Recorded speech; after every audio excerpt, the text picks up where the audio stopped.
সৃষ্টি করেছেন অনেক মাখলুকাত। আয় আল্লাহ, আপনি যখন শ্রেষ্ঠ ঘোষণা দিলেন, সেরা ঘোষণা দিলেন, মর্যাদাবান করলেন, এটা কাকে করলেন? আল্লাহ রাব্বুল আলামিন যেন তার জবাব আল্লাহর কোরআনে দিয়েছেন। লাকাদ কাররামনা বানি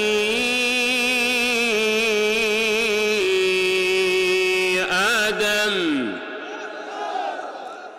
আল্লাহ পাক বলছেন, আমি যখন মর্যাদার কথা বললাম তখন আমি মর্যাদা দিলাম আদম সন্তানদেরকে। আল্লাহর কোরআনকে যদি জিজ্ঞেস করি, ও আল্লাহর কোরআন, আপনি বলে দেন, যখন আমরা মানুষের বুঝ, চিন্তা, চেতনা, ধ্যান ধারণা, কল্পনার জগৎ দিক থেকে যদি আমরা অধম চিন্তা করি, এই দিক থেকে কোনো নির্দেশনা আছে কিনা?